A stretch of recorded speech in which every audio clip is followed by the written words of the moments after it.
Hey everyone, welcome back, and thank you for joining us today. We have a brand new story to share, so let's get started. It was a truly sorrowful day, a very bleak Friday for me. In just a few minutes, I would realize how my life had spiraled into chaos, completely out of my control. The only thing left to do was wait and see if the expected disaster would actually unfold. However, I wasn't some fool who would just sit and feel sorry for myself. No, I hadn't forgotten the lesson my old sergeant taught me long ago, that taking action is the best defense. My only option now was to fight, at least to preserve my honor, even if everything else fell apart. Luckily, I received some valuable information yesterday, which gave me enough time to prepare for what was coming. That's why I was sitting in my friend's black Peugeot 307, parked in a quiet corner of the motel parking lot. I was told my wife would arrive after lunch. And now, I was anxiously waiting to see if her red Toyota Yaris would show up. Soon enough, she arrived, followed closely by her so-called real man in his expensive BMW, which he parked next to my wife's car. He exchanged a few words with her before heading to the registration office.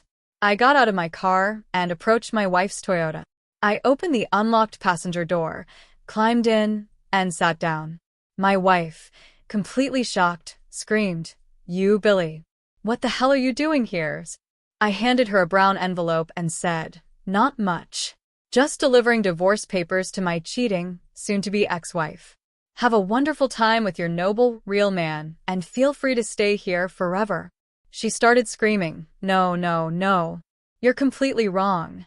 It's not what you think. Let me explain. This isn't about cheating." But I was firm. I demanded a divorce and couldn't care less if she was with that jerk who had just run off to grab a room key for their little hideaway. "Feel free to be his," I said. "I don't care." It was clear that my once loving wife had expected this afternoon to be a much more romantic affair with her obviously eager lover. She started crying loudly. Just then, her so-called real man returned, holding the room key. When he saw Rebecca crying in the car, he opened the door and demanded, "Who the hell are you, and what have you done to her?" As he said this, I stepped out of the car, pulled a small plastic bottle from my pocket, and as I rushed toward him, I heard her sobbing, "He's my husband, and he's divorcing us because of this." The lover shouted, "I'll beat that stupid idea out of this damn creep." When he turned toward me, I aimed the bottle at his face, squeezed it, and sprayed a mix of water and shampoo directly at him. The liquid hit his face, blinding him and making him scream in rage. While he was momentarily incapacitated, I reached for my second weapon, a dart with 3 sharp barbs attached to the tip. I quickly stepped behind him and swung my right arm, thrusting the dart through his pants and underwear, deep into his left cheek. Thanks to the barbed tip, it stayed lodged there and couldn't be removed without surgery.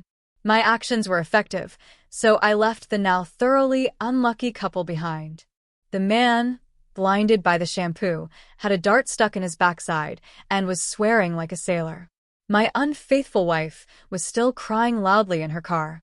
I hurried back to my car and left the motel parking lot without any further issues. Looking back on what happened later that Friday, one thing was certain. Those two wouldn't be in the mood for any romantic moments. Now, let me introduce myself. I'm Billy Spinson, a 37-year-old man from Scandinavia, currently married to Rebecca, who's 36.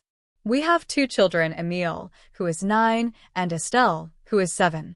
Rebecca and I have been together for 11 years and married for 10 of them. We have almost everything any couple could dream of, so we should be happy. But sadly, I must admit we're not. In my opinion, the main reason for our unhappiness is Rebecca's mother. While she's not green, doesn't have a tail, and doesn't breathe fire, she could still be considered a genuinely hostile dragon who has never missed a chance to be a pain in my life. This started the first time I met her. I was invited to dinner at Rebecca's family home, but it felt more like an interrogation than a pleasant evening. After asking a lot of personal questions, the dragon remarked that she didn't like my name. According to her, Billy was a poor choice, and people from upper-class families would never name their children something like that.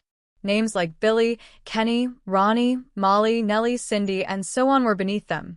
I was taken aback, and to my surprise, Both Rebecca and her spineless father stayed silent while I was humiliated. The dragon continued, saying that my last name, Spinsun, sounded like a typical farmhand's name from the past, when a son took his father's first name and added sons at the end. Then she added that she had expected something better for Rebecca since her other daughter, Nellie, was going to marry a man from a noble family. I'd had enough. I stood up and said, "Isn't that guy's father some distant, creepy branch of that family?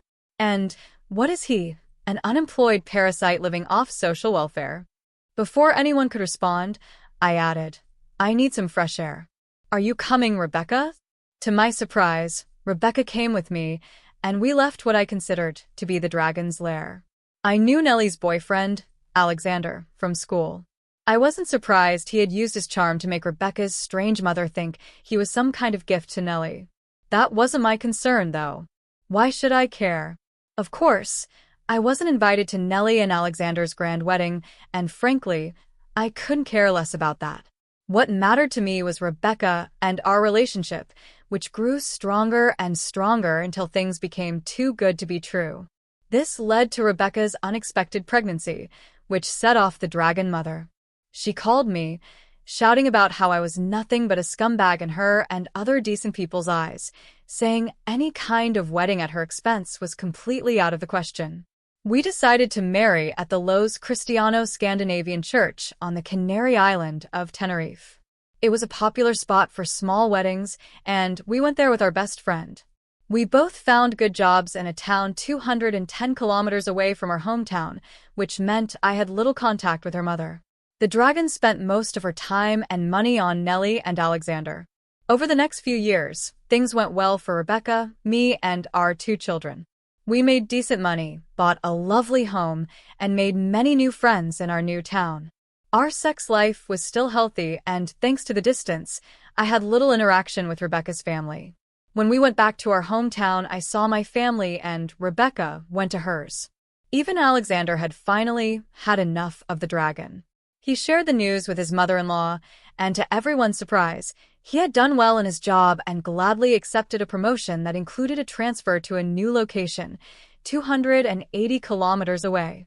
After some arguments with Natalie, he had given her a simple choice: accept the distance or get a divorce. She followed him to the new job. Rebecca was back home by 4 p.m., and it was obvious that she wasn't happy at all. She stared at me and said, "We need to talk." Now. I responded, "No problem. You and your lover got what you wanted.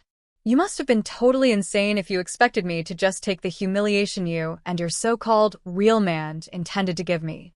No way, Rebecca. I will never take such crap without fighting for my pride." I replied, "Though he hasn't done you any harm, you hurt him so badly that I had to take him to the emergency room. Be sure you'll be paying for that. Actually, we're 4 adults and 2 children sharing the bill for what you and that creep did. You can't be serious if you think the poor nurse in Africa is happy after receiving my email about you and her husband. Now she knows what a shameless, cheating creep she married and trusted," she shouted. "Did you really do such a nasty thing to his innocent wife?" she asked. "When you threatened me with divorce, that was a very nasty thing to do," I replied. "I didn't threaten you with anything. Just sign the divorce papers and you'll get fair terms to be a free woman in 6 months. Refusing to sign and going to a lawyer will only cost you more, and you'll still end up with the same terms in the end." She then understood that I was serious and began sobbing. "Oh my God, are you really serious? Please listen to me, for heaven's sake. I haven't done anything wrong." "Yes, you have," I said. "By joining your imbecilic mother's vendetta against me without any real reason, just because I don't have an upper-class name. You let her persuade you into being a nagging witch to me. You were in love with a co-worker whom you regarded as my superior in all matters, based on everything you've told me. Then I found out you've been competing with 2 single co-workers to get a date with this so-called real man. When you won that stupid game, you left work early today, drove to a motel, and collected your prize. That meant cheating on me with a married man. You know my opinion about cheating, so there's no doubt about the consequences." She continued sobbing. "I didn't cheat on you. Not today, nor ever before. You are the only man I love. Have you forgotten we have 2 children? What about them? Our children are the only reason your nagging bum hasn't been kicked out a long time ago, I shot back. I've heard day in and day out about all my faults, according to your mother's opinion and your own. Apparently, I'm worthless compared to that defenseless creep of a real man you dated at the motel. I'm humiliated by your cheating attempt and fed up with all the other crap you've always thrown at me. After a while, she understood that the game was over, and we began to negotiate the divorce. Rebecca signed the papers after I agreed that we would both continue living in our house and wouldn't date anyone else during the 6 months until the divorce was finalized. 6 weeks after my actions to stop Rebecca's cheating attempt, strange things began happening in what remained of my marriage. I discovered a good wife, actually, a very good wife. Rebecca had transformed into a totally different woman, one who had clearly forgotten how completely worthless I was just a few weeks ago. Rebecca and I are polite to each other now, and do much more together than we did during the months before our issues came to light. Of course, we are no longer sharing a bed or a bedroom. To be honest, I don't miss those rushed, mercy quickies we had during those months before her cheating attempt. It sounds silly, but I believe her when she says she never had sex with her real man. Their date at the motel was meant to be the beginning of their love story, with some occasional sex. The real man's wife demanded that he come to Tanzania to work for free at an aid camp until her own contract expired. He went there to save his marriage, and his wife sent me an email saying that he is doing well and that she has forgiven him. She even begged me to forgive Rebecca. But I don't know what to do. We still have at least 20 weeks left before our divorce is finalized. However, it will be interesting to see if Rebecca is serious about her good wife campaign and how long she can keep it up. It may help if a certain dragon remains submerged in the depths of Loch Ness, Lake Champlain, or just in her nest. Thanks for watching. If you enjoyed this video, don't forget to like, comment, and subscribe for more stories like this. See you next time.